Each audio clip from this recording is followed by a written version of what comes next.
Buenas tardes con todos los participantes. Los saludamos desde la Red de Salud Guaral Chancay.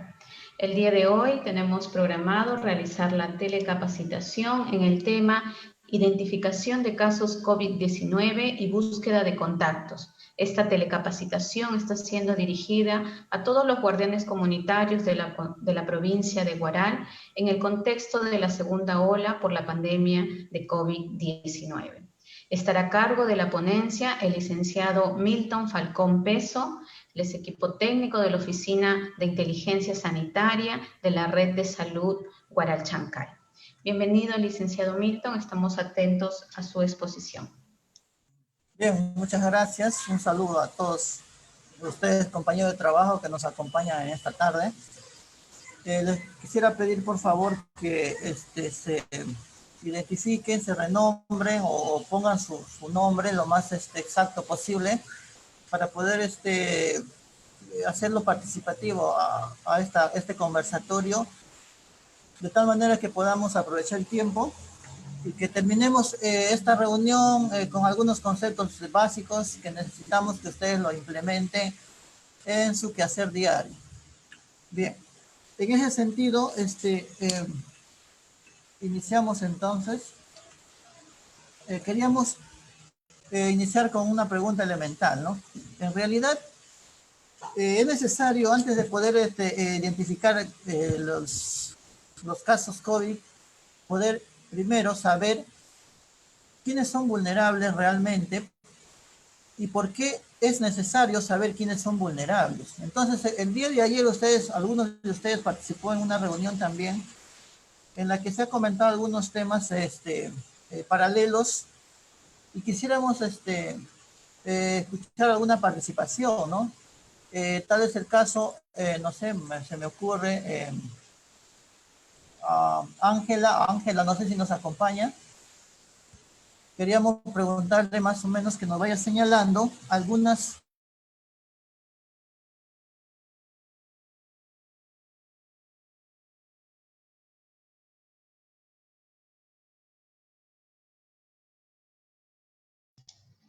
Licenciado Milton, se nos fue el audio, por favor, si nos podría repetir.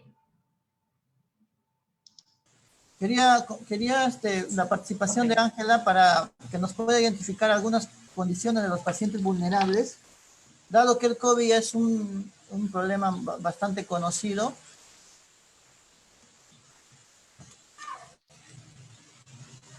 Ya, si no está Ángela, Beatriz, si nos puede ayudar, por favor.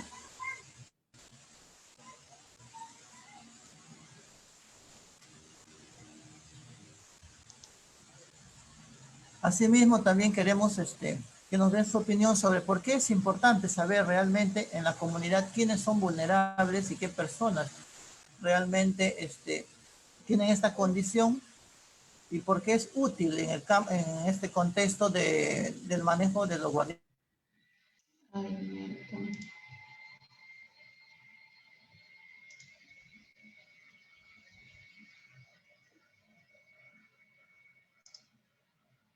A ver, por favor, nos confirman si pueden activar Ángela o Beatriz sus micros.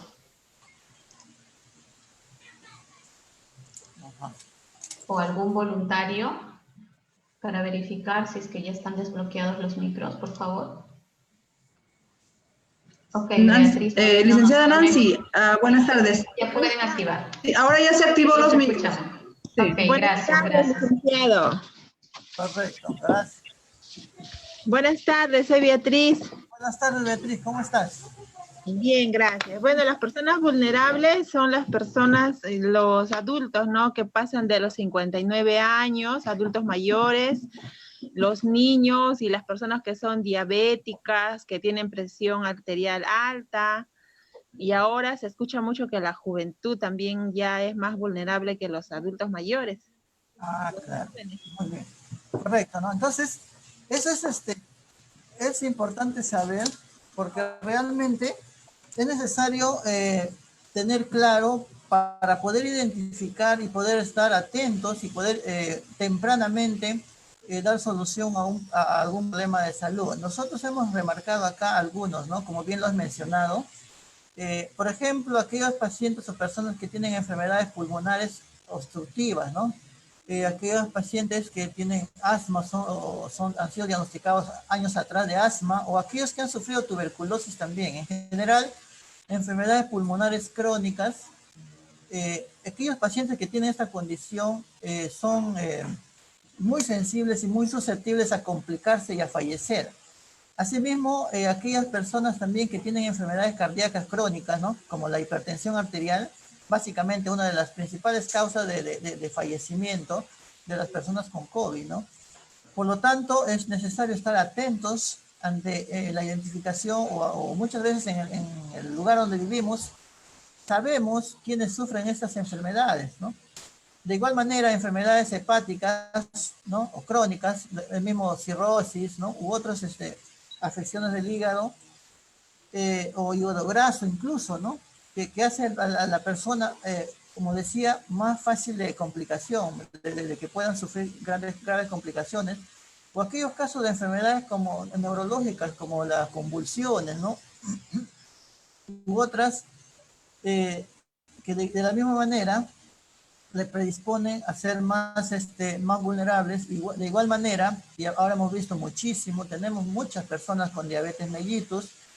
Hemos identificado también como una segunda causa de fallecimiento asociado a COVID y a enfermedades, como es el caso de diabetes mellitus, ¿no? Después de la hipertensión, esa es la segunda causa de mortalidad más frecuente, ¿no? Asimismo, aquellos pacientes que reciben tratamientos o que tienen su sistema inmunológico débil. ¿Y quiénes son ellos? Por ejemplo, los que tienen lupus eritematoso, los que tienen leucemia, o los que están en tratamiento con VIH, ¿no? Entonces, estos pacientes en general tienen el sistema de defensa muy bajo, de que cualquier enfermedad, incluido el COVID, por cierto, le hace más fácil de complicación y de muerte. Todos los pacientes con cáncer, todo tipo de cáncer, por la misma situación de su inmunidad deprimida. La obesidad grave,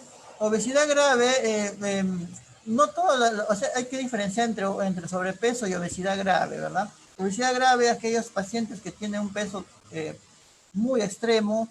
Existe una forma de calcular, pero no vamos a entrar en ese detalle. Sin embargo, ustedes pueden visualizar a toda persona que tiene, se nota fácilmente que tiene un exceso de peso, también está en posibilidades de complicación y muerte, debido a que ellos, ya de por sí el hecho de tener obesidad, además de haber afectado otros órganos por el mismo hecho de la obesidad, también desarrolla un sistema inflamatorio alto. Por lo tanto, el paciente obeso infectado con COVID, la capacidad de reacción inflamatoria del cuerpo es intensa, que hace que finalmente los pulmones se coagulen, haya muchos coágulos en los pulmones, entonces favorece a que se complique rápidamente. Y le hemos agregado acá con otro color los pacientes con discapacidad, o las personas con discapacidad en general, no porque el COVID los pueda complicar directamente, sino que básicamente por un tema de acceso a los establecimientos de salud, de acceso al sistema,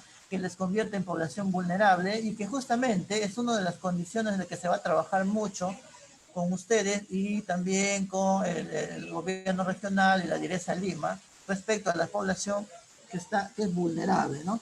Entonces, ya podemos identificar, por tanto, quiénes son vulnerables a sufrir de COVID, ¿no? En ese sentido, queremos también señalar, ya entrando directo al tema, a quienes realmente nosotros tenemos que identificarlos, ¿no? Y a quienes tenemos que hacer la búsqueda. Para poder identificar un paciente, yo necesito antes saber qué es un contacto, ¿no? O qué es un contacto directo. No todas las personas que han estado cerca o han pasado, muchas veces conocemos compañeros o personas que hayan pasado por la puerta de la casa de un paciente que ha tenido COVID, y no por eso es un contacto, ¿verdad? O de repente porque ha conversado por teléfono con una persona COVID positivo, entonces no es un contacto, ¿verdad? Claro que estoy exagerando, ¿no? Pero muchas veces creemos que esos son contactos. ¿Qué es un contacto directo entonces? Es necesario saber ello porque nosotros vamos a buscar personas clasificadas como contacto directo. Entonces, toda persona que ha estado cerca de un caso positivo, menos de 2 metros, ya se ha quedado claro que ya diferentes estudios señalan que el estándar de separación o de distanciamiento social es 2 metros, ¿no? Ahí había una duda, 2 metros, metro y medio, 1 metro. Quedamos todos 2 metros. Entonces, toda aquella persona que ha estado cerca, menos de 2 metros, de un paciente positivo o que ha estado cerca de un paciente que ha tenido signos y síntomas de COVID y que ha estado por más de 15 minutos, un cuarto de hora y no ha usado mascarilla, entonces es un contacto directo. Esta persona pudo haber sido contagiado, ¿no? Entonces, repetimos, es una persona, un contacto directo, entonces es una persona que ha estado muy cerca de un paciente positivo o también de un paciente sospechoso, pero que ha estado buen tiempo cerca de la persona, más de un cuarto de hora, y que no ha usado mascarilla. Por ejemplo, una persona, un cuidador, generalmente hemos visto que las amas de casa se están infectando muchísimo por cuanto atienden a los positivos y muchas veces no toman las medidas necesarias de cuidado, ¿no? Entonces, la mayoría de infectados, el primer lugar de personas infectadas son dentro de las ocupaciones, es el ama de casa. Entonces, ¿quién le infecta al ama de casa? Puede ser que el esposo, la pareja que sale a trabajar, a hacer actividades externas, o de repente ella o la mujer que generalmente está al pendiente de todos los enfermos en casa, también podría ser otra causa. Y entonces son los que ocupan el primer lugar de los casos infectados, ¿no? Entonces, ese es un contacto directo. Entonces, no todos son contactos directos. Por lo tanto, cuando vamos a hacer el censo, vamos a buscar, centrémonos en estas características, ¿no? Bien, entonces, ¿quién es en realidad un sospechoso de COVID? Ya, entonces acá sí necesito que me ayuden, por favor. Nos faltó Patricia. Patricia Marco. No sé si está con nosotros, Patricia. Bueno, si son trabajadores de salud, por favor, me advierten para pasar. Queremos coordinar más con los promotores, con los guardianes comunitarios. Hay dos personas que están pidiendo la palabra. Elmer López Cabrera. Correcto, gracias.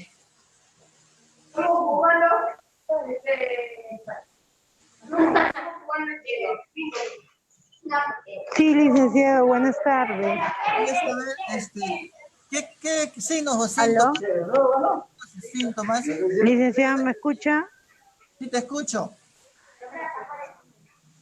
¿Qué signos y síntomas debe tener o tendría, según lo que tú podrías identificar un paciente sospechoso? ¿Qué crees que signos y síntomas debe tener, no? Ya, licenciado. Hola.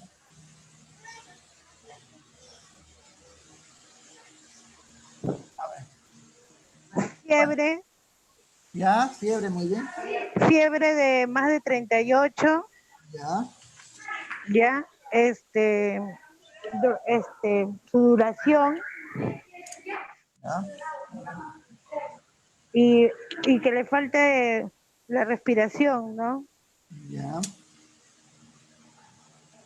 Muy bien, a ver si alguien puede levantar su manito, a ver si podemos sumar, porque hay muchos signos y síntomas que nos llevan a sospechar de un paciente. Sí, el dolor de espalda y presión en el corazón, en el pecho. A ver, otra opinión.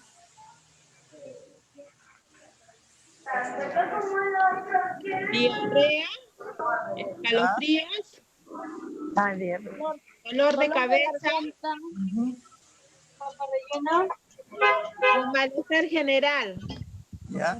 Mire, la mayoría de signos y síntomas que me están describiendo se presentan en pacientes después de la infección, ¿no? O sea, claro, posterior a la infección, o algunos de ellos son signos y síntomas secuelares, ¿no? Entonces, vamos a ver, ahí está, ¿no? Vamos a clasificar de dos maneras. Aquellos pacientes que son sospechosos, que suponemos, que pensamos, que imaginamos, que sospechamos que tienen COVID, ¿no? Entonces estamos hablando de, primero tiene que tener tos o dolor de garganta. Uno de ellos dos. Cualquiera de ellos dos, mínimo para poder empezar a evaluar los demás signos y síntomas.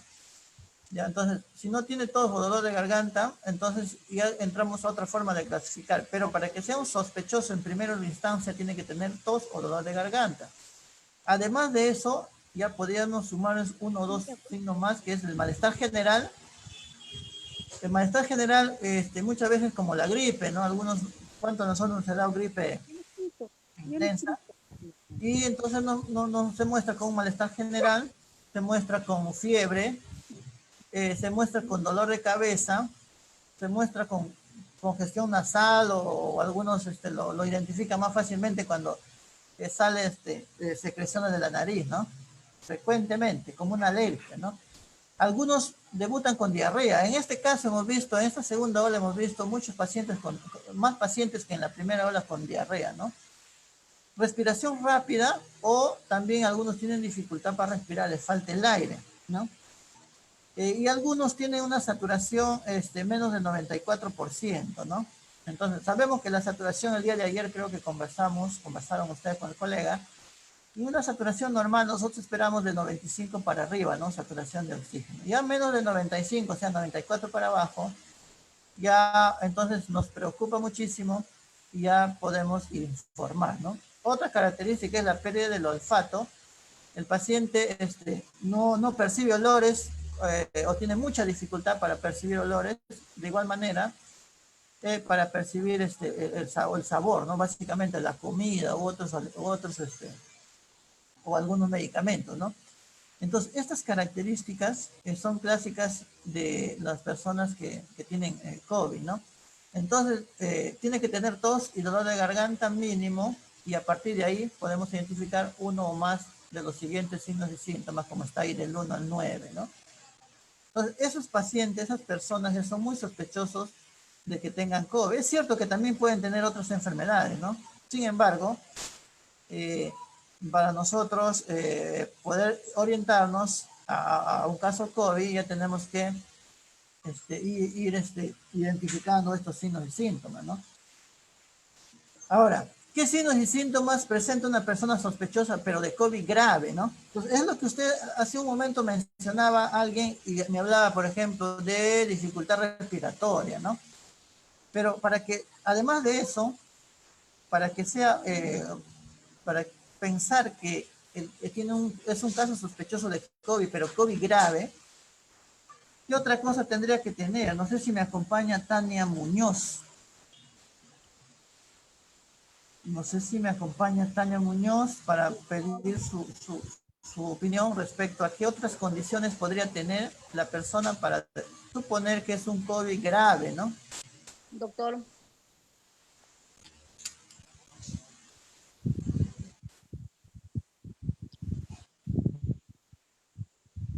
Sí, adelante, se escucha bien. Adelante, señora. Para saber, es fiebre alta y dificultad para respirar. Excelente, ¿no?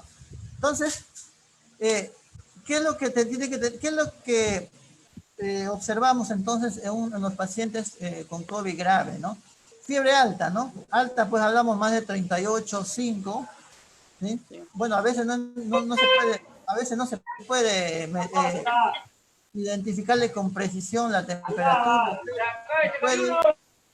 pero se puede de otra forma evaluar cuando muchas veces los ojos están con fiebre y los ojos están rojos, ¿no? Eso indica muchas veces que el paciente está con temperatura alta, ¿no? Cuando la saturación es menos del 90%, entonces habíamos hablado que si la saturación es menos de 95, o sea, de 94 para abajo, ya es un problema. Pero si la saturación es menos de 90, hemos tenido muchísimos de los pacientes que han fallecido, casi el 70% de los pacientes que han fallecido, han ingresado al hospital con saturación menos del 90%. Por lo tanto, la detección temprana de ellos es importantísimo, ¿no? Asimismo, aquellos pacientes que han entrado, muchas veces han venido a la consulta con saturación menos del 95%, muchos de ellos se han complicado y algunos han sabido recuperarse, pero otros se han complicado, han pasado a la UCI y algunos también han fallecido, ¿no? Entonces, el control de la saturación de oxígeno resulta importantísimo para salvar vidas y para poder identificar tempranamente, ¿no? muchas personas también teniendo COVID se desmayan, ¿no? Entonces el paciente muchas veces tiene COVID leve, se le evalúa y se va, y se va a su casa, se va al centro de aislamiento, como caso leve, y está aislado y después hace ejercicio o a veces sale a hacer compras o muchas veces hace deporte o muchas veces hace su vida normal y resulta que se desmaya, ¿no? Estos pacientes automáticamente se convierten en casos graves y deben ser hospitalizados, ¿no? Hemos tenido también casos así en los que muchos, los jóvenes sobre todo, algunos relativamente jóvenes, se creen muy, muy fuertes, ¿no? Eh, y quieren realizar sus actividades, aún teniendo COVID leve, con síntomas, quieren continuar con sus actividades normales. Y por eso se les recomienda siempre que a pesar que tenga COVID leve, él debe guardar reposo, por cuanto no sabemos en qué momento se puede complicar. Recordemos que el COVID, la evolución del COVID muchas veces es impredecible. El paciente puede estar bien y de un momento a otro se puede complicar. Por ello es necesario el cuidado, el seguimiento diario, ¿no?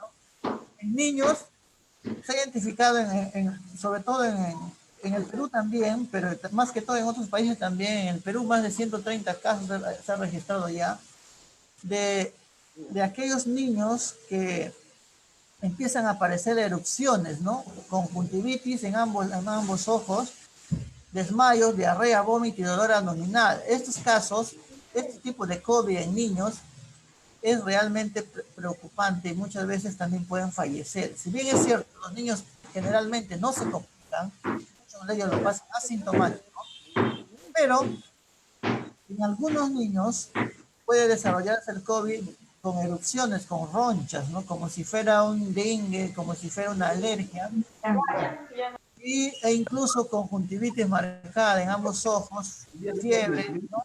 Diarreas, las diarreas y vómitos preocupan muchísimo porque se pueden deshidratar rápidamente y fallecer, ¿no? Entonces, esa es la diferencia entre los casos sospechosos leves y los casos sospechosos de COVID graves, ¿no? Obviamente los graves, ambos necesitan evaluación, claro, pero los graves inmediatamente tienen que ser abordados en un ambiente hospitalario, ¿no? Entonces, hay algunos aspectos importantes, ¿no? A considerar. Siempre escuchamos, no sé si a ustedes les ha pasado, de que en la primera ola de la pandemia, la población quería que se le tome la prueba rápida de manera masiva. Esa situación ha sido bien difícil manejarlo, por cuando decíamos, no, lo más importante no tanto es la prueba, sino los síntomas que tenga el paciente.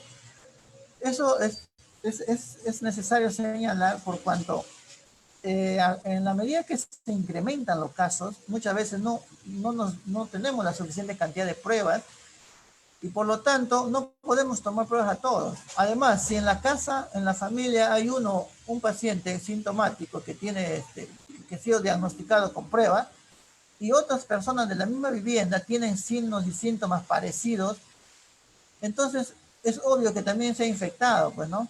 Entonces no es necesario tomarle a todos la muestra, pero muchas veces esperamos la muestra para tomar medidas, ¿no? O para iniciar algún tipo de cuidado. Entonces, no es imprescindible la toma de prueba, más bien lo que sí es necesario es la identificación, el abordaje, el manejo del paciente, aún sin prueba, incluso si la prueba sale negativa, pero si el paciente tiene signos y síntomas, la persona tiene manifestaciones de que se siente mal, que está con los síntomas, entonces la prueba puede haber sido un error. Lo que manda es lo que siente, lo que tiene el paciente, ¿no? Es necesario también aislarlo en el centro de aislamiento temporal, porque ya no recomendamos el aislamiento en la vivienda. En la pandemia, al inicio del mes de mayo, junio, recomendábamos que las personas se podían también aislar en su vivienda con las medidas necesarias, pero nos hemos dado cuenta de que se pueden aislar en la vivienda, algunos son muy responsables, pero la mayoría no lo son. La mayoría dicen que están aislados, bajan, realizan actividades, conversan, sacan la mascarilla dentro de la vivienda y terminan contagiando a muchas personas dentro de la vivienda. Entonces lo que se recomienda ahora es el centro de aislamiento, ¿no? Dado que es la mejor manera de poder aislarlo, y ser efectivos y evitar el contagio intrafamiliar, ¿no? Además necesitamos hacer el censo y la cuarentena de los contactos directos. Acá también se ha fallado mucho en la primera ola, ¿no? Si muchas personas no tienen signos y síntomas, pero conviven con un paciente positivo, esa persona también debe estar aislada, ¿no? No debe salir porque aún no se olviden que el COVID se empieza a contagiar incluso 2 días antes o 3 días antes de que inicien los signos y síntomas. Por lo tanto, aún así, aún sin tener signos y síntomas, pudo haber contagiado, ¿no? Entonces, es necesario, por tanto, eh, los contactos estén aislados, ¿no? Y censarlos, identificarlos, quiénes son, mapearlos, anotarlos en un cuaderno, más adelante vamos a profundizar en ello, un cuadernito, anotarlos para que después nos puedan reportar, ¿no? Evaluación temprana es necesario. Habíamos dicho que la mayoría de personas que llegaban a los hospitales con saturación baja, menos de 90 incluso, llegaban después de los 10 días en promedio, ¿no? O sea, después de haber estado en casa, muchos de ellos han recibido tratamiento en casa, oxígeno, y después cuando ya es insostenible la enfermedad, vienen al hospital y de verdad que es poco o nada se puede hacer, ¿no? Entonces es necesaria la evaluación temprana para que a partir de ahí poder saber quién es y y llamarle todos los días, ir identificando cómo va, cómo está, de tal manera que nos podamos dar cuenta si es que el paciente se va complicando o no. Pero si el paciente ya viene complicado porque no vino a tiempo, no lo hemos identificado, no lo hemos captado a tiempo, entonces ya hace poco se puede hacer.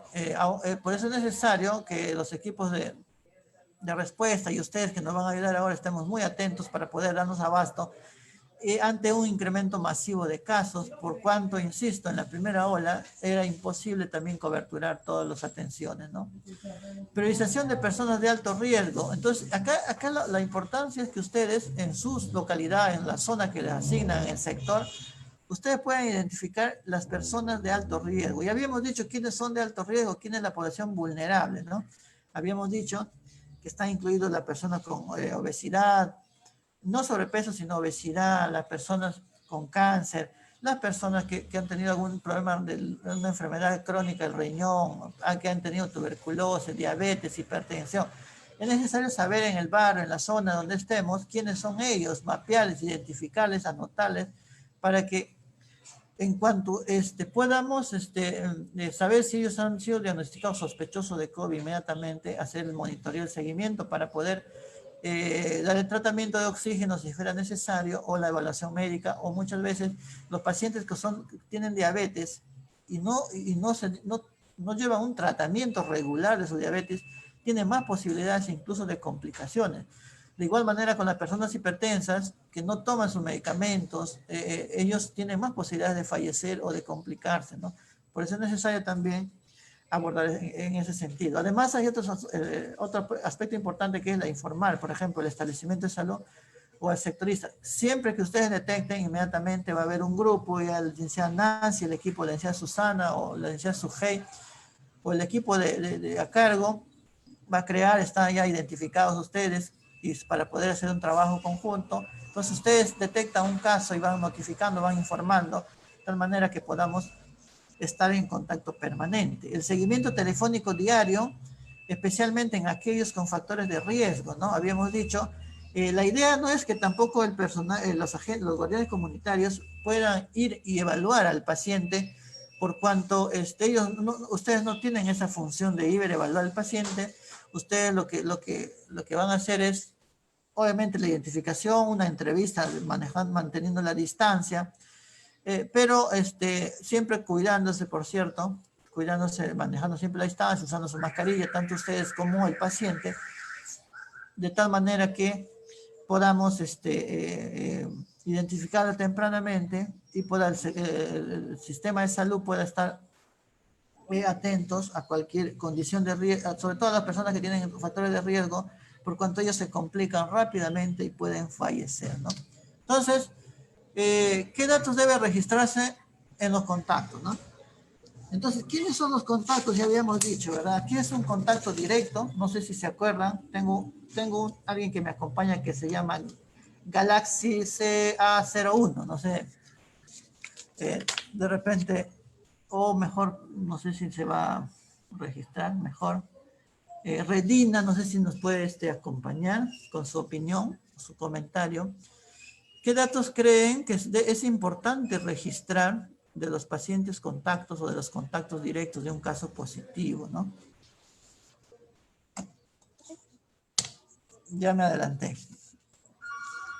A ver si nos pueden acompañar.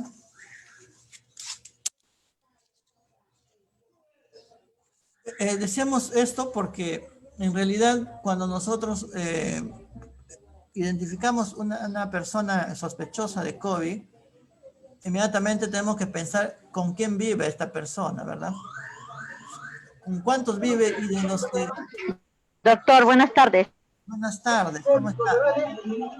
¿Qué datos crees que debemos tener? Mi nombre es Zoraida Pomazón Cocorzo, soy del Centro Base de Guaral.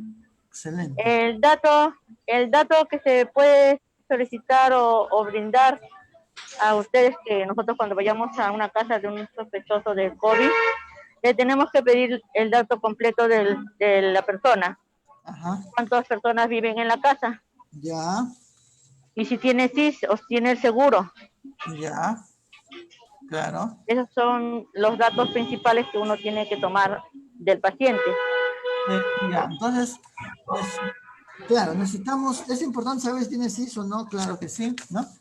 Entre otros datos, también es importante saber, por ejemplo, la fecha de que la has identificado, ¿no? Claro, la fecha del día que le he encontrado a la persona, Ya. supongamos hoy día, si es el 28, ponerle la fecha de hoy día, Ajá. la hora, Ya. y en qué circunstancias se encontró a la persona. Claro. Ya, entonces, correcto, ¿no? Entonces acá justo le estoy mostrando la ficha en la que se registran los contactos. ¿Y qué datos van ahí? Generalmente, además de, ustedes identifican un caso, además de informar, y en algunos casos se va a tomar la muestra, en otros no, dependiendo de la evaluación, y se va a extraer algunos datos. ¿Qué datos usted lo va a extraer? Por ejemplo, fecha de atención, como bien lo habías mencionado, nombre del caso, de la persona sospechosa, nombre del contacto. Si en una familia hay 10 contactos o 10 personas que viven con esa familia, están compartiendo los alimentos, que conversan. Papa rellena, calentita, papa rellena. En la misma vivienda. Entonces, tenemos que tener un cuadernito anotado todos esos datos, de tal manera que nosotros podamos, ustedes nos puedan reportar, nosotros le llamamos, coordinamos con ustedes y ya vamos identificando más fácilmente a la persona. ¿Qué más? ¿Qué datos más hay en las familias o qué datos podemos obtener? El sexo, el DNI es importante, ¿no? El número de teléfono para comunicarnos. El número de celular de los pacientes también. Así es, así es. Porque tanto como de la persona de que está supuestamente con el COVID, y tanto como el familiar que está ahí para podernos comunicarnos, especialmente, o el centro de salud, para que se averigüe por el teléfono de las familiares y averiguarse cómo están también adentro de su familia. Así es. Muchas veces con el número de teléfono podemos sacar información para que en el momento que vayamos a visitarle, ya sea más corto la visita, pues la idea es, al momento de ingresar, el personal de salud generalmente va a hacer este trabajo, va a ingresar a la vivienda, a evaluar o a tomar muestras, según sea el caso, pero ya va incluso con datos o casi completos, de tal manera que al ingresar a la vivienda generalmente te demoras menos tiempo. Entonces, por eso es importante tener el número de teléfono para pactar la cita también, ¿no? Entonces le llamamos y le decimos qué hora podemos ir, coordinamos, entonces nos espera una hora establecida, ¿no? Y la dirección es importantísimo por lo mismo, de tal manera que pueda hacer una visita más rápida, más directa. Además, otros datos como, por ejemplo, el tipo de contacto se refiere a que es su hijo del caso o del sospechoso, es su papá, es su mamá, es su tío, qué grado de familiaridad tiene, ¿no? Con el paciente sospechoso, ¿no? Además de ello, tenemos que registrar el factor de riesgo. De repente algunas personas, algunos contactos directos son obesos, o algunos contactos directos tienen hipertensión, o algunos contactos directos son muchas veces adultos mayores, incluso con enfermedades, ¿no? Adicionales, ¿no?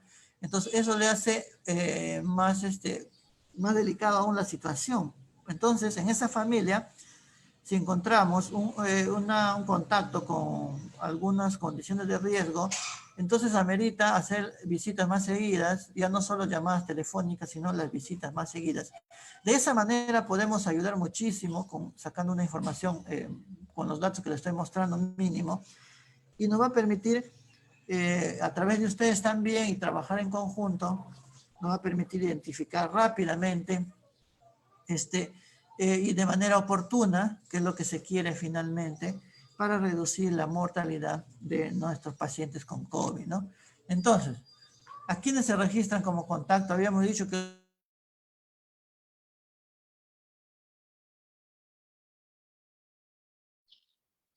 A los familiares directos.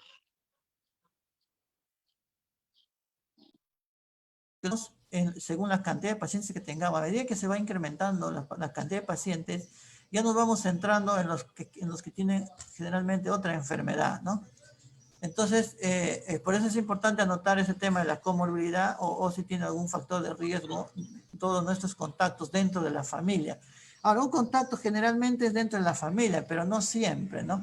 Muchas veces está en el mercado, o muchas veces tiene un puesto en algún lugar de venta y ahí trabaja con otra persona, o de diferentes formas, pero en este caso nos queremos concentrar en los contactos familiares. ¿Por qué? Porque se ha notado que la mayoría, que casi la mitad de las personas que se han infectado, lo han hecho dentro de la vivienda, ¿no? Entonces, es muchísimo los contagios dentro de la vivienda. Uno lleva la enfermedad y rápidamente se propaga. Entonces, lo importante por eso es focalizar dentro de la vivienda, ¿no? Ahora, queremos abordar este tema importante también, aprovechando la situación. Existen algunas condiciones, algunos mitos del COVID. Ustedes me van a ayudar a responder acá, ¿no? Dice, el virus del COVID, usted me dice si es sí o no, y voy preguntando por uno.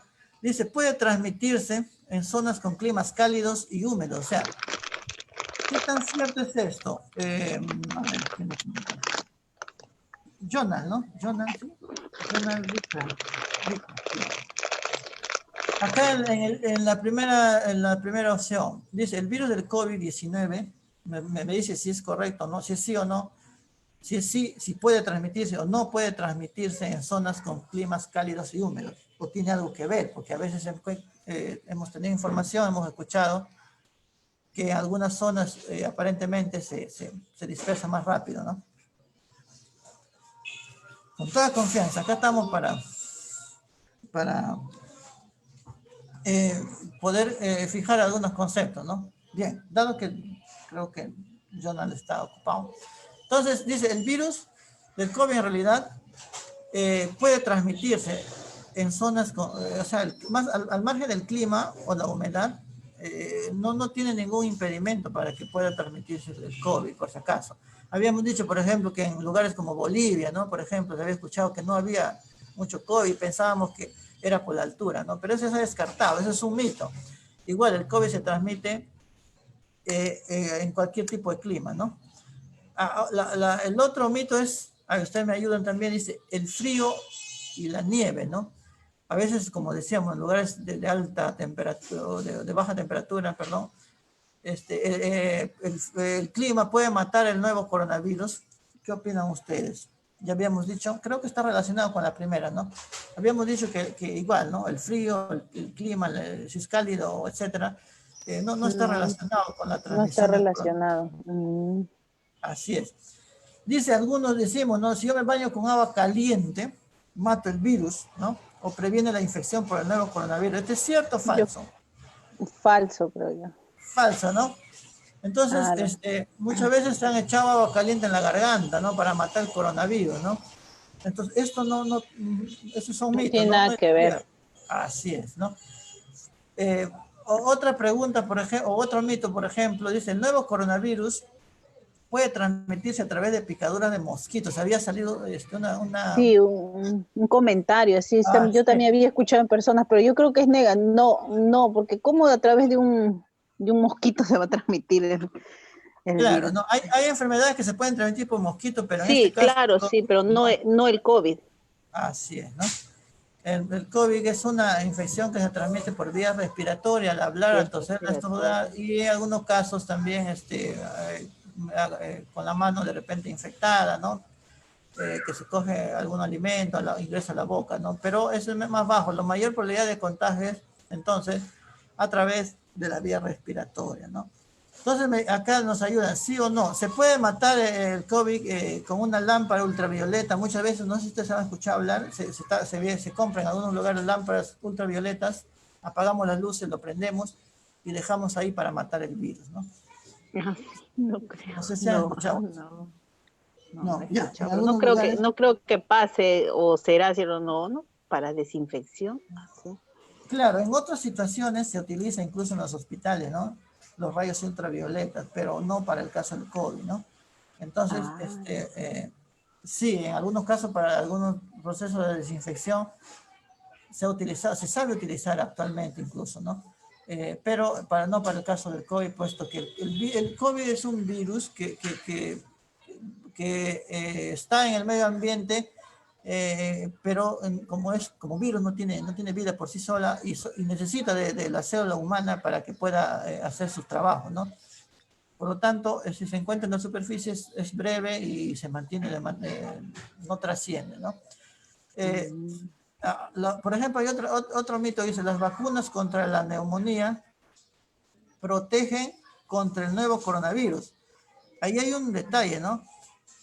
Y acá, no sé si, a ver, ¿quién me puede ayudar? Luz Segovia, no sé si nos está acompañando. Luz Segovia. Las vacunas contra la neumonía, ¿no? O sea, el neumococo u otras, ¿no?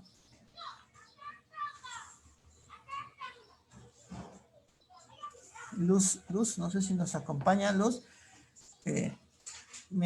Porque muchas veces, cuando inició la pandemia, incluso la población que no estaba en el grupo para vacunarle con neumococo, empezaron a acudir a los establecimientos de salud para solicitar que se amplíe la vacunación para ellos, ¿no?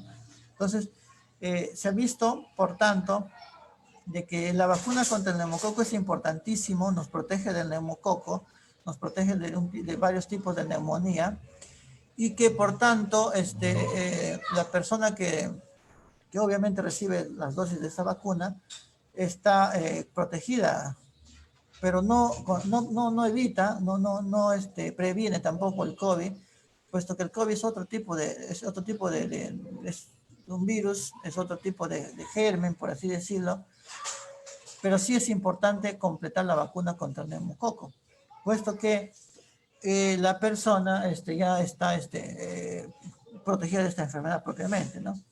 Otra condición es, por ejemplo, dice, enjuagarse regularmente la nariz con una solución salina o suero previene la infección por el nuevo coronavirus. No sé si también han escuchado eso. Sí, habíamos escuchado.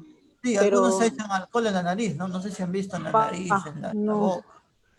Pero eso no creo que prevenga el COVID. Así es. ¿Por qué? Porque lo que pasa es que el COVID, él trabaja dentro de la célula, ¿no? Si bien es cierto, fuera de la célula se pueden encontrar virus, pero eso es porque ya son virus que están saliendo, están ya cumpliendo su función, están ya terminando su trabajo, pero la mayoría está dentro de la célula. Además, ahí es donde se desarrolla. Entonces, por más alcohol que nos echemos a la nariz, a la boca, ¿no? Entonces, ellos no nos ayuda a evitar el COVID, ¿no? Y muchas veces hemos escuchado que muchas personas incluso recomiendan eso, ¿no? Entonces hay que tener mucho cuidado para dar esas recomendaciones. Si bien es cierto, es necesario lavarse la mano, ¿no? Bañarse, pero eso es para limpiar la parte externa, pero no para limpiar la parte interna del cuerpo, ¿no? Comer ajos, guión, a ver, ahí sí creo que nos vamos a poner a discutir un poco. Comer ajos, guión, ¿previene la infección por el nuevo coronavirus, sí o no? A ver, uno por uno, acá sí me lo pregunto.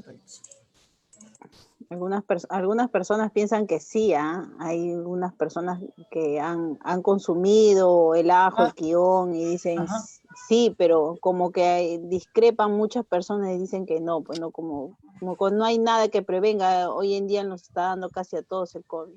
Ah, sí, está. Tania, ¿qué dice? Tania Muñoz. Creo que es personal de salud. Me avisa si es personal de salud para no preguntar.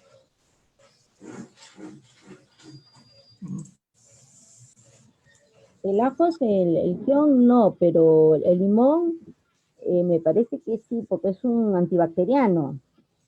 ¿Ah? En el ajo y el kion no estoy tan segura, pero en el limón sí es un antibacteriano, matan los microbios.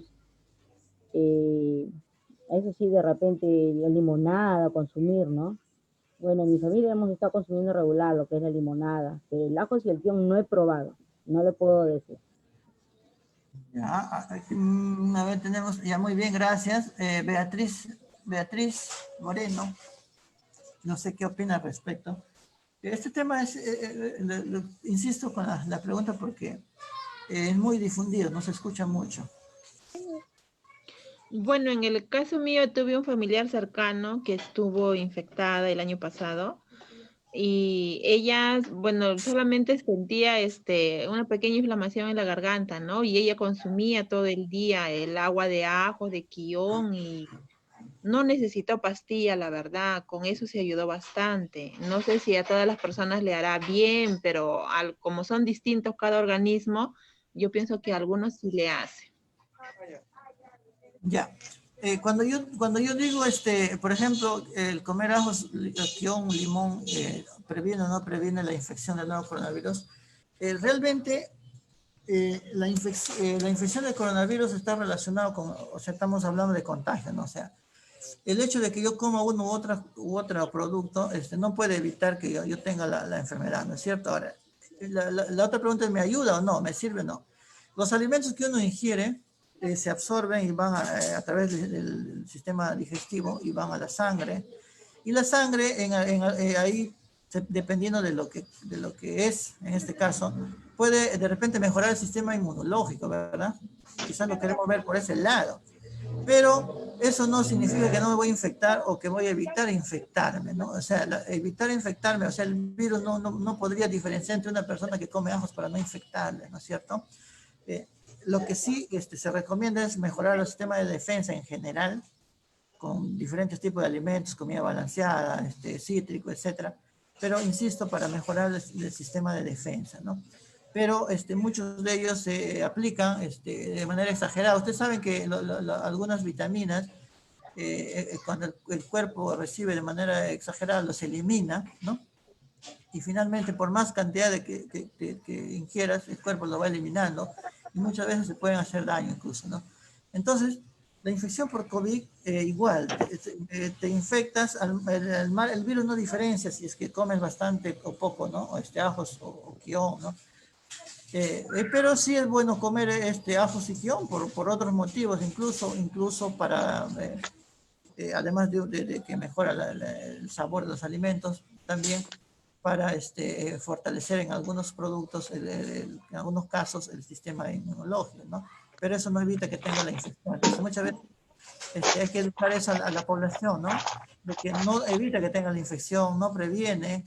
Incluso hasta la fecha no se conoce ningún medicamento demostrado, medicamento incluso, que pueda ser efectivo contra el coronavirus. Creo que más abajo lo dice, ¿no? El nuevo coronavirus afecta a todas las personas, ya eso es facilito. En realidad, algunos jóvenes se creen, ¿no? El Superman, se creen lo más, ¿no? Y ellos, como supuestamente no se complicaban en la primera ola, entonces ellos normal, andan sin mascarilla, y finalmente terminan contagiando a los adultos mayores o al familiar y ellos se complican y fallecen. Pero en esta segunda ola hemos visto que también se están complicando personas jóvenes, ¿no? Y también hemos visto en diferentes estudios en la que después que ha tenido COVID las personas jóvenes no quedan bien. Hay un buen grupo de personas que permanecen con dolor de pecho, como decían algunos de sus compañeros, dolor de pecho, dolor de espalda, dolor muscular, dolor de cabeza, y esas personas quedan mucho tiempo. Incluso hemos tenido casos 7, 8 meses hasta donde hemos podido hacer seguimiento. Nos hemos dado cuenta que las personas quedan con esas secuelas, ¿no? Esas molestias, y una de las molestias más importantes también que hemos notado, por ejemplo, es el dolor articular, dolor de articulaciones, ¿no? Y que no lo habíamos advertido en su momento, pero sí aparece dolor articular. Incluso la caída de cabello, más del 30% de las personas después que presentan COVID tienen caída de cabello, ¿no?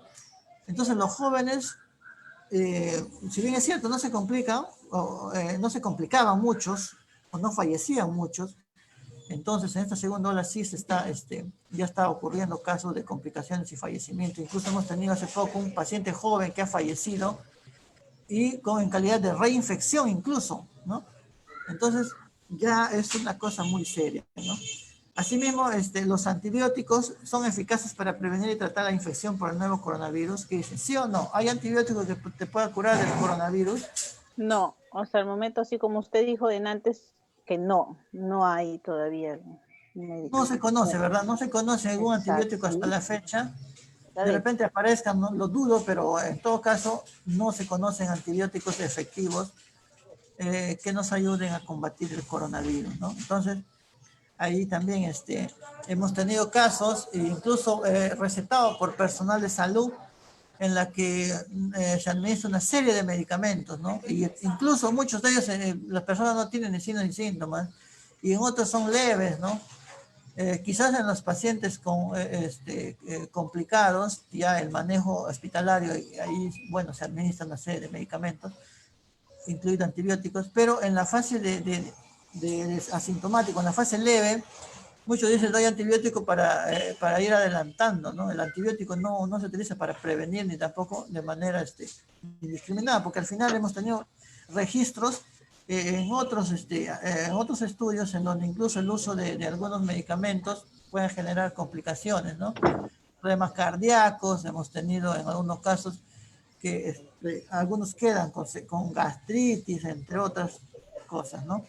Entonces, dice, ¿hay medicamentos para prevenir o tratar la infección por coronavirus? Definitivamente no hay, ¿no? Entonces, y estando ahorita en tema totalmente de moda, el tema de la vacuna, queremos aclarar unas cosas rápidamente, no sé si tenemos tiempo. Sí. Entonces, las vacunas causan autismo, muchos dicen, ¿sí o no? ¿Qué dicen ustedes? Dirán que, bueno, el personal de salud, no sé si Luis nos acompaña. Luis. Muchas vacunas o en muchas oportunidades se había relacionado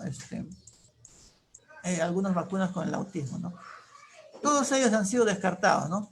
Antes de vacunar, ustedes sabían, porque por ejemplo hasta la fecha, hasta ayer, anteayer todavía, en el país no se había confirmado la total aprobación de la nueva vacuna, por cuanto tiene que tomar su procedimiento, ¿no? Entonces, todas las vacunas que se administran siguen un proceso muy riguroso de evaluación, ¿no? Incluso hace poco, no sé si ustedes escucharon en las redes que falleció una persona a la que le habían administrado una vacuna, ¿no? Y que ya se salió, ya la Universidad de Cayetano salió a decirle que justo esa persona que falleció le habían administrado no le han administrado la vacuna, sino le han administrado un placebo, dice, ¿no? O sea, una sustancia que no era vacuna, era simplemente un líquido, una agüita, un suero, y justo esa persona falleció, ¿no? Entonces se pensaba que era a raíz de la vacuna, pero eso ha sido ya totalmente desmentido, ¿no? Por cuanto, insisto, ni siquiera ha recibido vacuna la persona, ¿no? Las vacunas, dice, contienen ingredientes peligrosos y tóxicos. No sé si alguna vez han escuchado hablar que tiene arsénico, que tiene otros componentes. Si bien es cierto, tiene algunos componentes preservantes, pero que a lo largo de la historia, hasta hoy, después de una serie de estudios, no genera ningún problema a la salud, ¿no? Si bien es cierto, hay personas, no sé si ustedes recordarán que en Inglaterra, en los años 90, en los años 2000, perdón, en los años 2000, 2004, por ahí, aparecieron grupos que protestaban contra las vacunas, la libertad, etc. Entonces, en esos países empezaron a aparecer brotes de enfermedades, ¿no? Entonces, el daño ha sido bastante intenso por dejar de vacunar en esos países como Inglaterra, por ejemplo, ¿no? Nosotros, un país, sabemos todos, un país pobre, no podemos darnos el lujo de no vacunarnos si fuera necesario, ¿no? Si es que tendríamos la oportunidad. Dice, algunos dicen que necesito vacunarme aún lavándome la mano bien O sea, si yo me lavo las manos, uso mascarilla, mantengo mi distanciamiento, ¿debo vacunarme? Es la pregunta, ¿no? Entonces, ¿qué dicen ustedes? Si yo reúno todos esos requisitos, esas condiciones estrictamente, ¿aún así debo vacunarme? Claro que sí. Claro que sí, ¿no? Porque habíamos dicho también, no sé si en otras oportunidades, en la que para poder cortar la transmisión del COVID, necesitamos vacunar a mucha gente, ¿no? Y no sé si sea tan fácil, o sea, definitivamente es difícil lograrlo, pero no sé en qué tiempo podemos alcanzar esos niveles, ¿no? Entonces, el hecho de han bajado, señora,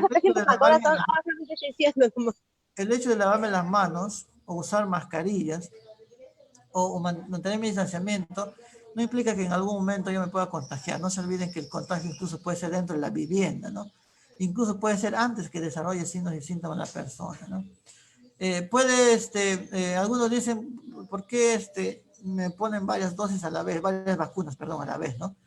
En los niños nosotros ponemos muchas vacunas a la vez y ustedes muchas veces no nos damos cuenta, pero las vacunas que ponemos los niños, por ejemplo, son varias, ¿no? Y al mismo tiempo, y no pasa nada, el cuerpo no se satura, como dicen, ¿no? El cuerpo, para cada vacuna se desarrolla un tipo de anticuerpo, ¿no? Por lo tanto, el cuerpo es tan maravilloso que reacciona y responde con una determinada proteína, un determinado anticuerpo ante una vacuna específica, ¿no? Puede contener la vacuna el microchip, decían, ¿no? Esa es una corriente que bastante ha calado en algunas personas, sobre todo al interior del país, ¿no? Entonces, no hay forma, ¿no? No hay forma de que estas vacunas puedan contener el microchip. Por lo tanto, eso también hay que ser muy claro, ¿no? Porque después, al no vacunarse la población, el virus va a seguir circulando y la gente va a seguir muriendo, ¿no? ¿Las embarazadas pueden vacunarse? Sí, generalmente sí, ¿no? Algunas vacunas específicas no se les pone a las gestantes, más que todo para evitar algún tipo de suspicacia, algún tipo de riesgo, ¿no? Pero generalmente las gestantes sí podrían vacunarse, como repito, salvo algunas, ¿no? Que están plenamente establecidos y a las cuales obviamente no se incluye, ¿no? En el calendario. Incentivan las vacunas a la vida sexual, en algunos casos se decía, ¿no? Le vacunan a mis niños desde la adolescencia para que sean sexualmente activos, había esa creencia también. Entonces, de ninguna manera, ¿no es cierto? Entonces las vacunas lo que tienen son, en algunos casos, virus vivos, en otros casos son toxinas, etcétera, pero que no contienen composiciones que puedan generar ello, ¿no? Entonces, nosotros creemos, igual que ustedes, que juntos podemos controlar, ¿no?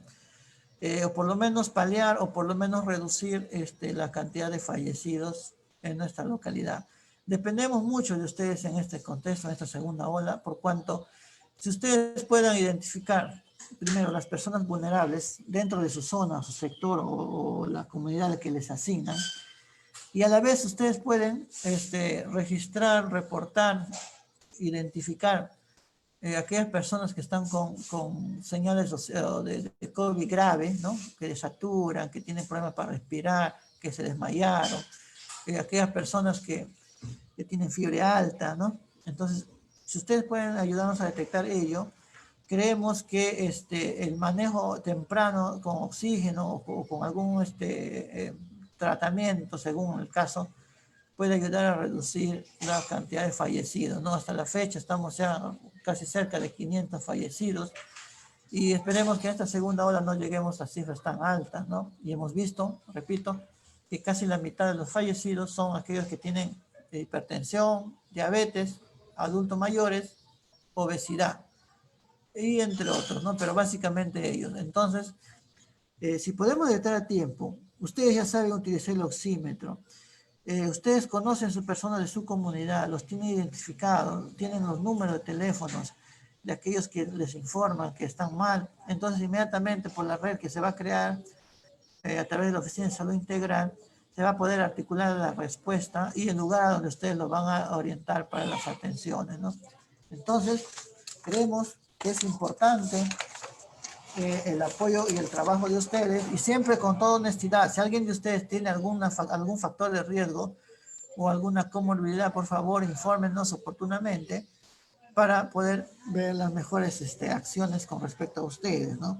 Entonces, resumiendo, hay actividades puntuales que ustedes tendrían que ayudarnos, como es, por ejemplo, el censo de la población vulnerable, o sea, el registro de toda la población vulnerable de sus sectores. Es importantísimo que ustedes estén ahí plenamente identificados, de tal manera que las intervenciones puedan ser más dirigidas, se pueda hacer más efectivos en la utilización, o más eficientes en la utilización de los recursos humanos. Sabemos que el personal de salud también está reducido por cuanto algunos tienen comorbilidad, no pueden exponerse, algunos han fallecido. Entonces necesitamos ser bastante eficientes en el trabajo. Entonces es necesario que ustedes tengan claramente identificado su población vulnerable o sus familias vulnerables, ¿no? Además, necesitamos que ustedes tengan claro que al detectar los casos, al recepcionar la información de quienes son sospechosos, es necesario que ustedes lo evalúen por teléfono o que le hagan una entrevista breve de lejos, ¿no? De tal manera que podamos tener la condición si es un sospechoso o no de COVID. Además, es necesario también que ustedes, después de identificar al paciente, puedan informar al establecimiento de salud más cercano o a través de la red que se va a crear, tengo entendido, una red para todos ustedes. Y ahí van a estar conectados todos los trabajadores de salud, todo el equipo de respuesta, el personal a cargo del manejo, va a estar atento a lo que ustedes van notificando. Y si el paciente, en caso de ser positivo, inmediatamente el censo de contactos para que el personal de salud, cuando vaya a completar la información, ya tenga un avance de ustedes ya nos puedan dar cuántos son en esa familia y podamos hacerlo más rápido y más ágil el trabajo, y eso nos va a permitir abordar a más familias, ¿no? O a más personas, ¿no? Ahora, por ejemplo, hemos hecho una programación de 4 familias máximo, se puede abordar en un mediodía, ¿no? Por cada equipo. Entonces, por cuanto hay que llenar bastante documentos, hay que hacer el procedimiento, hay que hacer muchas actividades, ¿no?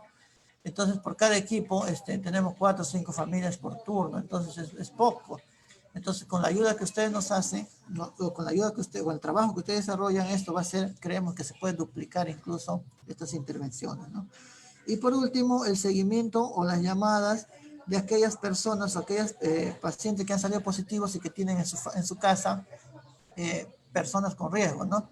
Entonces también ahí nos pueden ayudar a localizar y cómo va la familia tal y cómo va el señor tal que su familia, que ha sido positivo o que sus familiares están en su casa aislados, cómo están haciendo, quién les está ayudando a comprar sus alimentos, están saliendo o no. Entonces, y qué orientación le podemos, qué orientación se le debe dar, ¿no? O sea, cómo debe ser el aislamiento.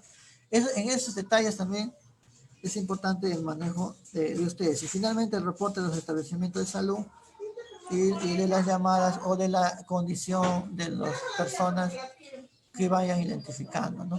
Entonces, es en este contexto en el que el trabajo valioso que ustedes van a hacer nos anima también, nos llena de mucha expectativa, y también nos compromete a ser más eficientes en el uso del recurso humano, en el uso de las pruebas, ¿no? Y entre otros, ¿no? Entonces, no sé si tienen algún comentario, alguna pregunta al respecto.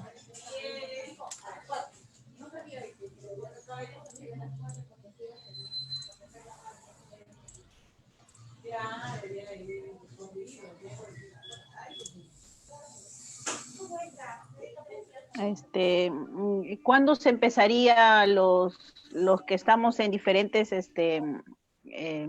zonas? Por ejemplo, yo soy de Chancay, estoy en la zona del Pacífico. ¿Cuándo empezarían estos agentes a hacer su trabajo o llegar de alguna manera a las personas que ya están, algunos registrando el caso COVID, digamos? Bien, no sé si licenciada Nancy nos puedes ahí articular esa respuesta por cuanto el tema de la organización, si nos puedes también dar unos alcances, por favor. Sí, buenas tardes. Sí, con respecto a la pregunta, ya estamos iniciando la organización, por ello estamos brindando estas capacitaciones. En el Hospital de Chancay está a cargo de la licenciada Lidia y una coordinadora de promoción de la salud también, me parece que es licenciada Fuster. Entonces, con ellas tenemos que desde ya comenzar a articular. Sé que el día de ayer o antes de ayer ya les han brindado a un grupo de guardianes comunitarios los pulsoxímetros, entonces estamos en esa coordinación. El trabajo lo tenemos que iniciar desde ahora. Y el detalle de cómo van a ser los flujos, cómo van a ser los procesos, es directamente en este caso con el Hospital de Chancay. Sin embargo, ya nosotros estamos organizando ya como provincia grupos de WhatsApp por distritos que seguramente el día de hoy o mañana ya los vamos a estar operativizando para que en estos grupos tengamos la comunicación directa con los guardianes comunitarios, el personal de salud, los equipos de intervención integral que ya se están conformando también, para que la comunicación sea fluida y poder dar solución inmediatamente a los problemas o a los casos que ustedes identifiquen, ¿no? Esto es nuevo, es en constante cambio y estamos en esa adecuación, en esa organización día a día, pero el trabajo ya lo podemos hacer desde ahora. Señorita, buenas tardes. Una preguntita. ¿Me escucha? Sí, escuchamos. Sí, Sí, le buenas habla tardes. Mónica Llovera de Huerta Margaret. En nuestra zona, nosotros aquí en el pueblo ya más o menos hay una sospecha de 13 pacientes con COVID. En ese caso, ¿cómo podríamos hacer? Hola. Porque ya un paciente ha ido ya al está. hospital. Y ha dado Sí, positivo. sigo trabajando. Y Sí. hay personas con ¿Ya? esa enfermedad. Sí, sí está. Sí está ahí.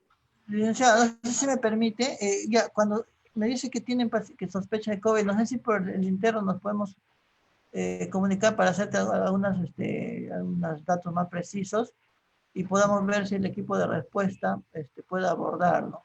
¿Le parece?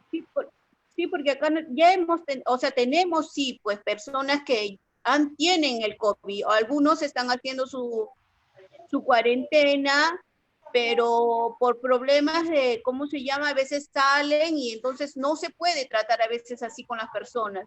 Entonces ya ha habido un paciente el día martes que ha ido al hospital y le han dado positivo y vuelta lo han dado de alta. Entonces, ¿cómo podríamos hacer con esos pacientes? Porque, bueno, acá en Posta no tenemos, en Huerta no tenemos doctora.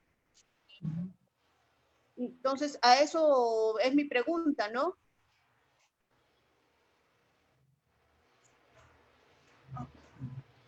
¿Hola? Sí, le escucho. No, sí, le decía, ahora no sé si podemos, porque hay que hacer algunas preguntas, a ver el paciente y si está censado, si está identificado y si se le está haciendo seguimiento. Pues te decía, no sé si nos podemos comunicar por el interno para que me des datos. ¿A través de quién? No tengo. Mónica Llovera. Huerta Margaret es Huerta Margaret. mi correo oral, ¿no es cierto? A través de la licenciada Nancy. Sí, está bien, ya tomamos nota. Nosotros tenemos el directorio de todos los guardianes comunitarios. Ahí nos vamos a comunicar con usted, señora Mónica. Ya. Gracias. Ok, muchas gracias. Hola, buenas tardes. Sí, buenas tardes. Buenas tardes. Les saluda Amparo Torres de Pacheco, de Chancay, del Hospital de Chancay. Disculpe. Es importante que ya empecemos nosotros a trabajar, sí, pero también no creen que es muy importante que nos den un documento que nos acredite como guardianes comunitarios. No lo tenemos. Entonces, hay veces nos vamos a acercar a los vecinos, claro, para ayudarlos, ¿no? En esta tarea, pero creo yo que deberían de empezar por eso, acreditarnos. Es la forma correcta como debemos de presentarnos, Claro, ¿no? exacto. Como la población, tiene razón. Claro, porque hay personas... ¿Cómo la población se va a enterar que nosotros somos un ¿cómo se llama? Guardián de anti-COVID. Sí, como me quitó la palabra de la boca y apoyo lo que dice la señora, porque yo también, yo sé que recién estamos iniciando, que se está organizando para que poco a poco podamos salir, que está, ahorita no se puede hacer una reunión y que la población sepa que, ¿sabes qué? La señora tal, pueden comunicarse con ella o habilitar los números o salir de casa en casa, porque todavía no tenemos los implementos de seguridad, ¿no? Que se está dando poco a poco, como nos han dicho, se están organizando. Entonces yo creo que alguna manera como que nos acredite que somos, ¿no? Somos guardianes y poder llegar así de esa manera a la población, a los vecinos y a las personas que están pasando quizás por esta enfermedad, ¿no? Así es, y teniendo en cuenta de que, bueno, esta información se tiene que manejar con mucho cuidado y reserva también, ¿no? Entonces hay personas que no quieren dar la información, pues, digamos así, tan abiertamente, ¿no? Entonces, hay que ver eso, que es muy, muy importante. Gracias. Muchas gracias, señora Amparo, señora Mónica Llovera, por sus recomendaciones. Dentro de nuestro plan de trabajo como provincia de Huaral, ya este plan de trabajo ha sido socializado en cada establecimiento de salud, incluidos los 2 hospitales, tanto el hospital de Chancay como el hospital de Huaral. En cada uno de los establecimientos hay un jefe de establecimiento y en el caso de los hospitales y también en los establecimientos de primer nivel, coordinadores de promoción de la salud. Entonces, una de las actividades dentro de nuestro plan de trabajo que también se socializó en la reunión del día de ayer es que cada jefe de establecimiento o jefe de establecimiento en este caso tiene que dar una carta de acreditación o de presentación, algo que le acredite al guardián comunitario, y este es el modelo que nosotros les hemos pasado. Entonces, el siguiente paso es que aún no se les da, y qué bueno que para eso son estas reuniones, para ir afinando algunos detalles, identificar quienes aún no tienen que pedirle a su jefe de establecimiento, su coordinador de PRONSA, su carta de acreditación. Nosotros ya le hemos hecho llegar el modelo. Incluso dentro de la pauta que se le ha dado al equipo de salud es que para acreditar al guardián lo han tenido antes que tener reuniones previas, coordinaciones, dar ciertas pautas, incluso ahora que les van a entregar los pulsoxímetros, una capacitación, ¿no?, sobre el uso del pulsoxímetro. Entonces esta pauta ya está dada. Vamos a hacer las coordinaciones para que, o las verificaciones que ya todos los guardianes tengan esta carta de acreditación. También se está coordinando con el gobierno local en el caso de Huaral y también se le va a solicitar al hospital de Chancay. El Huaral ya lo está haciendo una resolución de alcaldía para reconocer a los guardianes comunitarios. Entonces lo mismo vamos a gestionar con el distrito de Chancay y todos los distritos para que también el gobierno local los reconozca a ustedes y tengan esa facilidad, porque al fin de cuentas el guardián comunitario es de la comunidad, no va a estar al servicio de la comunidad. Entonces el gobierno local es el ente que es los que nos cuidan a todos los ciudadanos, no son los responsables también de la salud en cada jurisdicción. Entonces, aquí está, esto fue socializado, ya está dentro de nuestro plan de trabajo y vamos a estar coordinando para que se haga efectivo en los casos que todavía no se les ha hecho llegar. Ya me parece muy buena esa apreciación y también una de las cosas que tenemos que ver es de alguna manera hacer difusión para saber quiénes son nuestros guardianes comunitarios en cada zona, ¿no? Para que la comunidad sepa, sobre todo ahora que se les está entregando los pulsoxímetros. Ya los pulsoxímetros están en todos los establecimientos de salud. A los que aún no les entregan, tendrían que acercarse a sus establecimientos de salud para solicitarlos, ¿no? Y les den previa capacitación. Entonces, estamos en este proceso. Para eso estamos programando estas telecapacitaciones y reuniones para afinar ciertos detalles y seguir adelante y solucionando las dificultades que vamos encontrando en el camino. Muchas gracias. Gracias a usted. Licenciada, buenas tardes. Licenciada, tardes. ¿me escucha? Buenas tardes, sí. Ya habla la señora Soraya Pomazongo Corso, de acá de Huaral. Soy agente comunitaria y guardiana de la salud del Centro Base Huaral. Le quiero informar que en nuestro Base Huaral a nosotros ya nos dieron nuestro, ay, perdón, se me fue el nombre, ay, Dios mío. Sí, señorita. Sí, señorita, y también nos dieron un documento donde que nosotros pertenecemos a Guardián de la salud, con eso para podernos demostrar a nuestra comunidad y trabajar. Realmente me da mucha pena que mi compañera, bueno, no sé de qué distrito es, la que dijo que no, para que le dieran algo para que pueda poder trabajar así con su gente de su comunidad. Yo creo que es bien importante es tener ese documento, señorita, porque así uno se identifica con ese documento. En mi caso yo soy agente comunitaria sin temor a equivocarme, 19 años. Y ahora que han cambiado el nombre, que es Guardianes de la Salud, recién este año, entonces yo diría, por favor, a las personas responsables que son de los guardianes de la salud, darles ese documento para que ellas también se puedan poder trabajar con eso. Y aparte, darles una buena enseñanza a sus guardianes de la salud, para que no tengan problemas, le capaciten bastante, porque eso es muy bueno. Hay que capacitar a las personas bastante. Como les digo, yo cada vez que haya reunión, que haya ahora que estamos por acá, por este medio, aprendo muchas cosas más. Y eso es bueno. Buenas tardes, disculpe por hablar tanto. No, no hay de qué, señora Zoraida, muchas gracias. Qué bueno que ya le hayan dado su documento. Bueno, usted es un agente comunitario de vasta experiencia. Muchas gracias por el servicio que brinda en la comunidad por tantos años, ¿no? Seguimos en este trabajo, vamos a seguir afinando este tema con el objetivo de ya operativizar estos detalles. Muchas gracias. De nada, más bien gracias a usted. Bueno, en el caso, ¿no se puede hablar o sí?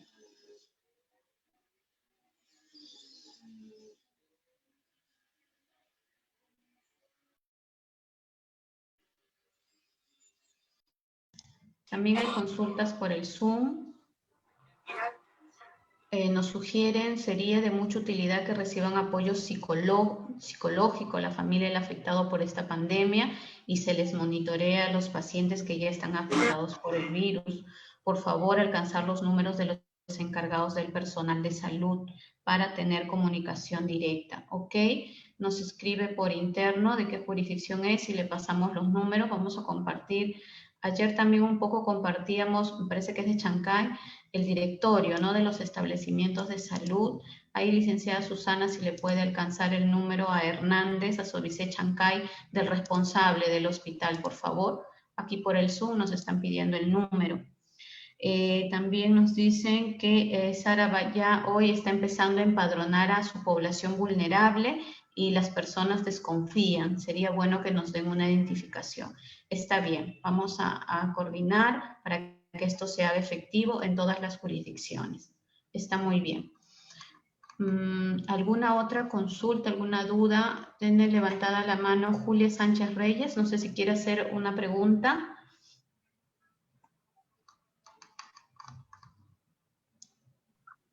Señorita, mi inquietud mía es de que a nosotros, por decir, ya nos dieron el pulsímetro, pero ¿qué pasa? Que a nosotros todavía nos han dicho que todavía no vamos a salir a hacer las visitas. Eso es lo que quiere saber, ¿en qué momento vamos a salir nosotros? Porque ahorita como se ve, ¿no?, que se están aumentando los casos, no vaya a ser que mañana o pasado venga alguien, me toque la puerta y me diga, ¿sabe qué? Fulano está mal. Yo cómo salgo si no nos han implementado a nosotros todavía. No les han, ya. La estrategia que estamos planteando en este contexto, que estamos en restricción, los casos se están incrementando, etcétera, etcétera, es trabajar todas las actividades vía telefónica. Nosotros en el sector salud, cuando inició la pandemia y se restringieron las atenciones, comenzamos a hacer la actividad de telesalud, ¿no? Las consultas por teléfono, el seguimiento por teléfono, llamábamos a los niños, a las gestantes, que era nuestra población priorizada. Entonces, de la misma manera, tenemos que articular, y esto ya lo vamos a también ir definiendo, Pero la estrategia que se va a usar es atención a distancia, atención por teléfono, videollamada, mensajes de WhatsApp, mensajes de texto. ¿Por qué? Porque no podemos estar exponiéndonos y sobre todo a los guardianes comunitarios que son los protagonistas en esta segunda ola de la pandemia, porque ustedes van a ser el nexo con los servicios de salud, a que probablemente se contagien. Entonces, por ahí va a ir la estrategia. No podemos estar, la estrategia no va a ser que todos los guardianes van a salir a las casas de todos los pacientes positivos. La estrategia no va por ese lado. Al contrario, vamos a ir dando las pautas, que todo tiene que ser vía teléfono. Esa ficha que el licenciado Milton nos ha mostrado, ¿no? Para identificar, también se las vamos a pasar. Ya la licenciada Susana está creando el grupo de WhatsApp ahora, va a encargar para que los coordinadores de PRONSA comiencen a agregar a sus guardianes comunitarios, porque veo que hay bastantes dudas, y eso es lo que esperábamos, ¿no? Que las dudas y las consultas sean bastantes, ¿no? Porque para todos es algo nuevo, aunque no lo crean, incluidos para nosotros como servidores, ¿no? Como profesionales de la salud. Entonces ahí, esa es la estrategia, la pauta es todo virtual, todo por teléfono, porque no podemos exponer a los guardianes comunitarios que estén yendo de casa en casa y que se puedan contagiar. Sobre todo porque tendrían que ir con un equipo de protección personal, así como los que usamos en el personal de salud, ¿no? Y eso no está pauteado. Toda actividad va a ser vía telefónica y ya le vamos a dar el detalle. ¿Está bien? Ok, gracias. Sí. Muchas gracias. Muy bien, señorita, muy bien. Muchas gracias por la información. Bien, señorita, muchas gracias. Gracias. Buenas tardes, licenciada. Soy Margarita Bautista del Centro Base Guaral. Mi pregunta es, ¿y cómo haríamos para conseguir, por ejemplo, si por decir usted dice que haríamos las consultas vía telefónica? ¿Cómo haríamos para tener los teléfonos? De hecho, que las primeras visitas, de todas maneras, posiblemente lo realicemos presencialmente, como se puede decir, ¿no? Será, claro, con los debidos cuidados, porque no tenemos, bueno, al menos yo personalmente no tengo los celulares de las personas que más o menos sean vulnerables. Recién vamos a empezar a hacer la lista de las personas vulnerables de nuestros sectores.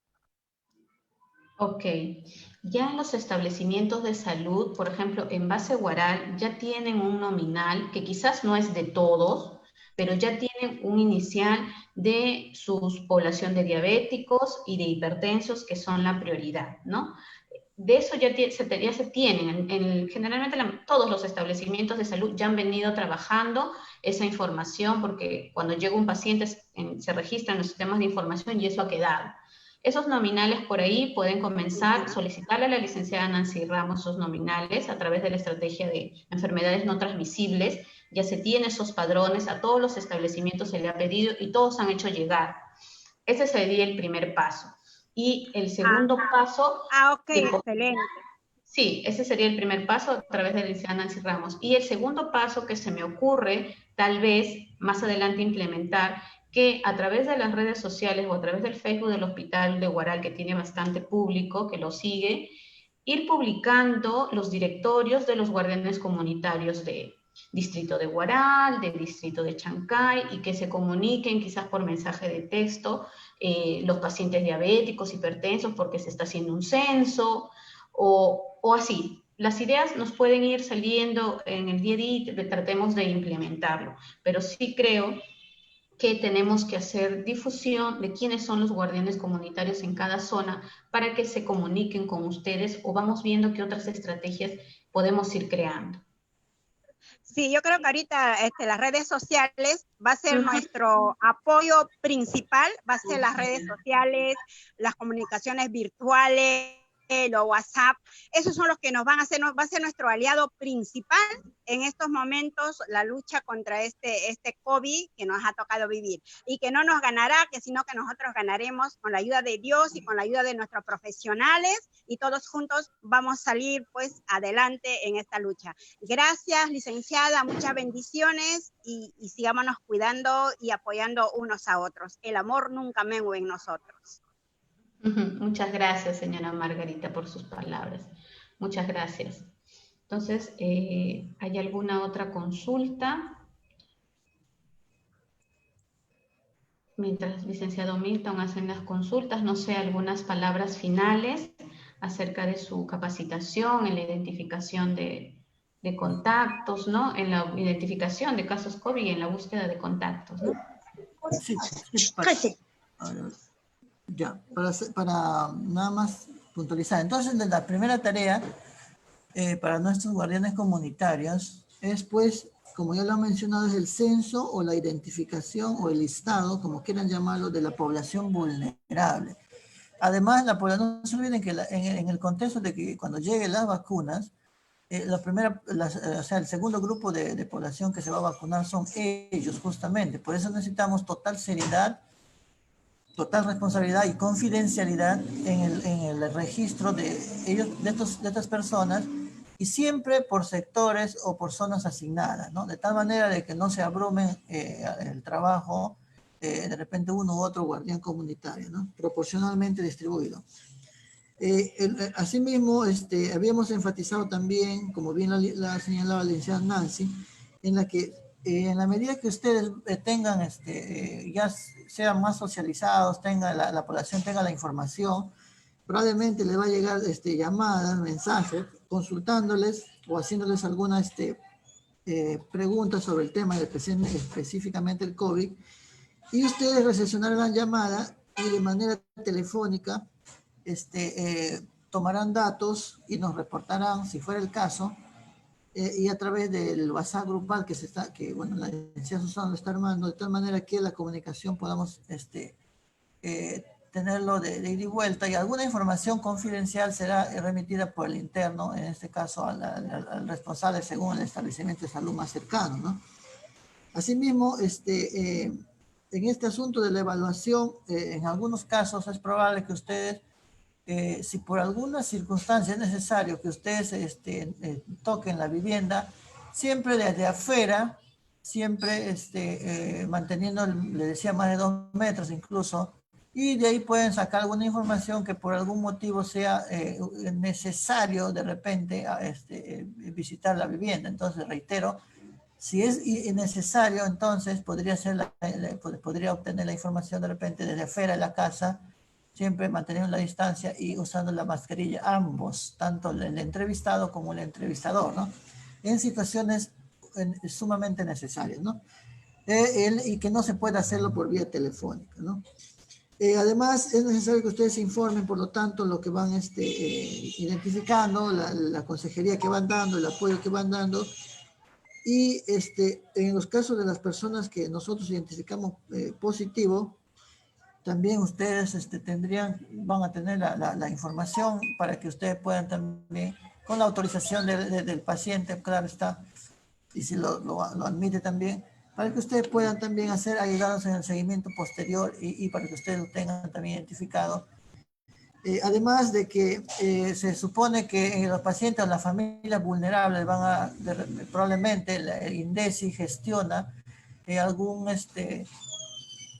algún apoyo social que se realizó en la primera ola y que probablemente, insisto, y he escuchado también, que se gestione en esta segunda ola de repente una canasta o algo así. Y por eso necesitamos que la información sea muy seria, muy confidencial de parte de ustedes, y que creemos que así lo han entendido y que así va a ser. Entonces, es necesario, entonces, por tanto, reconocer claramente la población vulnerable, las familias abandonadas, incluso algunos adultos mayores viven solos, también por tanto es una persona vulnerable, y algunos también tienen comorbilidad. Entonces, en la primera etapa son ellos, nuestra prioridad, y según cómo vaya comportándose la enfermedad se irá reduciendo o ampliando. Pero ahorita la indicación es esa, la población vulnerable, que justamente es la que tiene más riesgo de fallecer y morir, ¿no? Entonces, en ese sentido, agradecemos, insisto, y si me permite, de verdad que el apoyo de ustedes va a ser importantísimo. No desesperarnos ante una situación también, muchas veces nos toca vivir situaciones lamentables y es cierto, nos afecta emocionalmente, pero hay que estar muy claros, muy concentrados en que cómo podemos ayudar mejor a la población, ¿no? Muchas veces si nos traumamos, si nos asusta, si nos estresa mucho de repente alguna intervención, algún trabajo como guardián comunitario, probablemente la ayuda que podamos dar a los demás sea menos, sea reducida, ¿no? Entonces necesitamos estar muy concentrados emocionalmente, con esa vocación de servicio que escucho y que nos motiva también y nos alienta. Y que creemos, como bien lo habían dicho muchos de ustedes, que esta vez sí, por lo menos tenemos más claro las cosas, tenemos la ayuda de ustedes, y de cerca de los más de 450 fallecidos en la primera ola en Huaral, creemos que en esta ocasión no va a ser así, ¿no? Bien. Muchas gracias. Muchas gracias, licenciado Milton, por su ponencia y por estas pautas para esta lucha contra la segunda ola por la pandemia por COVID-19. Licenciada Susana, ¿algunas palabras finales para cerrar esta telecapacitación? Sí, gracias, licenciada Nancy. Buenas noches con todos los presentes en la reunión de hoy. Bueno, para nosotros como personal de salud es muy satisfactorio ver el involucramiento que tiene la comunidad para el cuidado de la salud, ¿no? El ímpetu y las ganas de los guardianes comunitarios, y seguramente muchos de ellos antiguamente agentes comunitarios, se nota en cada intervención que realizan, ¿no? Y eso es muy saludable. Muy saludable porque todos estamos comprometidos con el cuidado de la salud de la población en esta situación tan difícil que estamos viviendo. Y bueno, no, esperar todavía un poquito, porque este trabajo, como es nuevo, tiene todavía mucho que ir orientándose, ir descubriendo cosas nuevas, ir encontrando las piedritas en el camino, ¿no? La organización hay que hacerlo con mucho cuidado, principalmente porque ustedes son miembros de su comunidad muy bien, y también debemos cuidarlos, ¿no? Con respecto al comentario de la intervención en la comunidad, brevemente, estoy segura de que cuando las personas de su comunidad sepan que tienen guardianes comunitarios y que además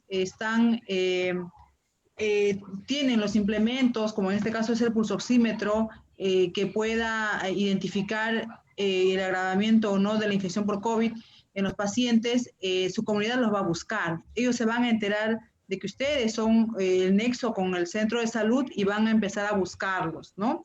Estoy segura que no va a ser tan necesario que salgan a la comunidad. Todo hay que hacerlo virtualmente por ahora, hay que tener mucho cuidado para todos nosotros. Por lo tanto, esta organización está en proceso, esperemos que sea lo más rápido que se pueda. Estoy segura que esta semana podemos empezar, y muy bien por los establecimientos que ya le dieron sus credenciales y el aparatito para que midan la saturación de oxígeno, inclusive la capacitación para que sepan utilizarlo adecuadamente. Por lo tanto, esto ya empezó, ¿no? Es una cuestión de paciencia nada más, señoras, señores de la comunidad, para que podamos empezar. A todos el agradecimiento por el tiempo que hoy se han dado para escucharnos y para que podamos también nosotros escucharlos a ustedes, y estamos seguros que vamos a seguir en un contacto muy estrecho, dado que ustedes van a pertenecer a un grupo de WhatsApp en el que vamos a tener una comunicación continua, perenne y prácticamente de todos los días. Muchas gracias por su asistencia, muchas gracias, licenciada Nancy. Estaremos nuevamente en cualquier momento contactados. Muchas gracias. Gracias. Gracias a ustedes. Muchas gracias. Muchas gracias por la capacitación. Muchas gracias a todos los guardianes comunitarios que se han conectado el día de hoy en esta telecapacitación en el tema identificación de casos COVID-19 y búsqueda de contactos, a cargo del licenciado Milton Falcón Peso, encargado de equipo técnico de la Oficina de Inteligencia Sanitaria de la Red de Salud Huaral Chancay. Muchas gracias a todos los guardianes comunitarios de la provincia de Huaral por esta ponencia. Ya les estaremos informando de la capacitación del día de mañana también, a cargo de la licenciada Isabel Venegas, sobre la atención en el Centro de Aislamiento Temporal de Huaral, que funciona en el estadio de Unión Huaral. Nos va a dar las pautas, cómo hacer para que un paciente llegue a este centro de aislamiento temporal. ¿Cuál va a ser la función del guardián comunitario en este sentido? Entonces los invitamos el día de mañana a las 5 de la tarde, también a conectarse a través del Zoom o por el Facebook del Hospital de Huaral. Muchas gracias con todos, muy buenas tardes. Gracias, buenas tardes. Gracias, gracias por la capacitación. Gracias. Muchas gracias por la capacitación. Muchas gracias, señorita. De acá desde Guaral, un fuerte abrazo para todos ustedes y gracias por la capacitación que nos ha dado. Acá el Centro Base Guaral, presente. Gracias, señora Zoraida. Qué entusiasmo. Muy bien, muchas gracias. Felicidades.